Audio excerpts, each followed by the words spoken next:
Authenticité, authenticité, authenticité. J'ai l'impression de me noyer dans ce mot. Sur mon Insta, j'utilise beaucoup ce mot. Et ça m'a fait beaucoup penser à qu'est-ce que ça veut dire exactement être authentique. Qu'est-ce qu'on montre quand on est authentique? Qu'est-ce qu'on fait sur ces réseaux sociaux pour rester authentique, pour être authentique? Si on cherche sur Google, le mot authenticité vient du grec authentikos et signifie vrai, non falsifié, conforme aux faits.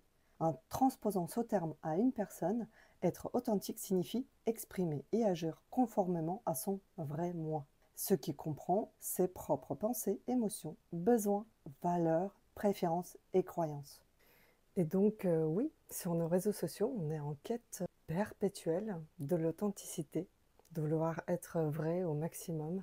Mais qu'est-ce que ça veut dire vrai au maximum? Ça veut dire que moi, en ce moment, je fais un déménagement. Donc, mon authenticité, c'est j'attache mes cheveux, hop, hop, et puis basta. Parce que comme ça, je suis opérationnelle. Les cheveux ne me gênent pas. Je peux faire des cartons, ranger, nettoyer, débarrasser. Voilà. Ça, c'est mon authenticité, ma vie vraie en ce moment. Autre chose de l'authenticité de ma vie de tous les jours en ce moment, avec un bébé de presque 2 ans, les grands aussi qui laissent traîner leurs affaires, moi personnellement aussi qui m'éparpille sur différents projets, eh bien c'est un petit chaos. Suis-je prête à vous montrer ce chaos? Et comme je ne vis pas seule, est-ce que mon mari est d'accord pour que je montre ce chaos? Donc ça m'amène à dire que qu'est-ce que je pense de être authentique sur ces réseaux sociaux? C'est d'être aligné au moment présent avec ce qu'on dit, avec ce qu'on propose comme contenu. Pour moi, être authentique, c'est pas tout montrer ou tout dire, tout ce qui nous passe par la tête. Il y a certains sujets, volontairement, on ne les aborde pas, comme la politique, la vaccination, l'éducation des enfants. Il y a pas mal de choses comme ça. Et je ne suis pas là pour vous dire qu'est-ce qui est bien, qu'est-ce qui est mal. Je vous parle de mon vécu, ma vision des choses. Un des pièges actuels des réseaux sociaux, c'est vouloir tout montrer. Je trouve que ça a un impact dur, difficile, sur sa vie privée, sur sa vie perso, parce qu'on ne vit plus les moments. On est à l'afflux de création de contenu permanent, constant. On fige, on filme tout ce qui se passe dans notre vie du matin au soir. Et on savoure plus les petits moments de jeu avec ses enfants, le moment de concentration quand on est à fond dans ce qu'on fait. Et ce n'est pas parce qu'on ne montre pas ses doutes ou sa vie intime qu'on est faux. C'est naturel de garder les choses personnelles en soi. On ne peut même pas avoir le courage de les s'avouer à soi-même. Que dire que de les avouer à tout le monde sur les réseaux sociaux.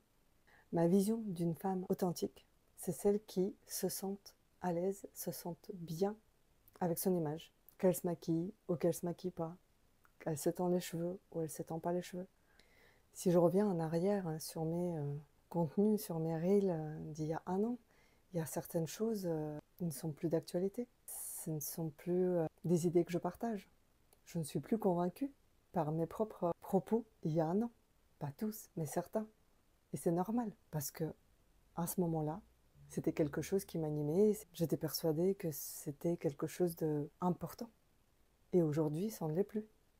On a le droit de changer d'avis. On a le droit de ne plus penser ce qu'on pensait avant. Si tu as envie de partager quelque chose de plus personnel et que tu te sens à l'aise pour le partager, fais-le. Ce n'est pas indélébile, tu peux supprimer. Les stories, ça reste 24 heures, mais tu peux aussi les supprimer. Et aussi, à chaque fois, je me dis, la vie est très courte pour ne pas tester telle ou telle chose. Est-ce qu'à la fin de ma vie, je vais avoir de regrets pour dire « Ah, j'ai voulu faire un reel et parler sur ce sujet, et je ne l'ai pas fait ». Sur vos réseaux sociaux, vous pouvez choisir quels sont les sujets que vous voulez aborder, avec lesquels vous êtes d'accord, ce que vous vivez, là où vous êtes authentique. Comme moi, par exemple, je vais vous pousser tous pour dire « Allez-y, montrez-vous, montrez ce que vous faites, filmez-vous ».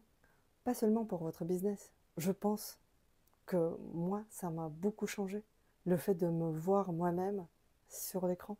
Je suis là, je fais des vidéos, je partage mes connaissances. Je parle de ce qui a fonctionné pour moi, de ce que j'utilise comme matériel, comment je fais mes reels. Qu'est-ce qui est important à prendre en compte? Tout ça, ça c'est moi.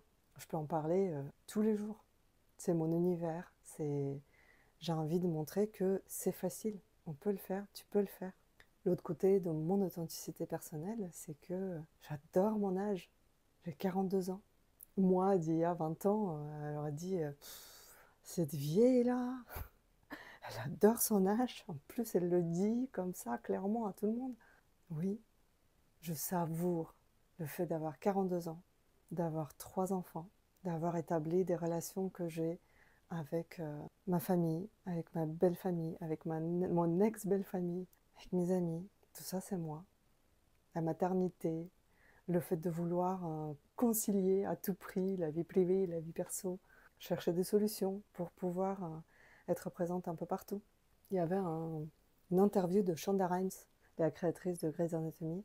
Elle a dit vous aimez mes séries? Eh bien, derrière tous ces scénarios et scripts, il y a des moments où elle n'a pas pu aller, par exemple, à un spectacle de danse de sa fille.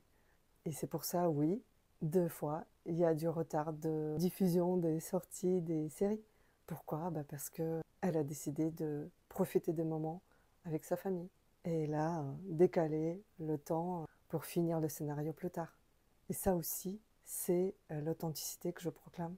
On fait le choix, on choisit. Moi, je choisis, pendant la sieste de ma fille, faire enregistrer mes vidéos pour YouTube. J'ai envie que ça fonctionne. J'ai envie que ma chaîne YouTube prospère. Le rapport à l'authenticité est différent aussi suivant les réseaux sociaux. Il y a des réseaux sociaux qui se prêtent à la spontanéité, comme les stories Instagram ou TikTok. Pareil, Facebook, les stories Facebook aussi fonctionnent très bien. LinkedIn, c'est autre chose. Je sais pas, c'est comme un plat principal, donc ça c'est côté pro et on parsème un petit peu des épices de notre touche personnelle, de notre vie privée. Alors qu'Instagram, Facebook, TikTok, c'est un terrain de jeu. C'est pour ça qu'il y a autant de blogs lifestyle. Dans mon métier de créatrice de contenu UGC, on fait des contenus authentiques, mais ce n'est pas à 100% authentique. Par exemple, quand on filme les séquences avec un produit, aucune autre marque ne doit être visible. Si on filme dans la cuisine doit être propre, rangée.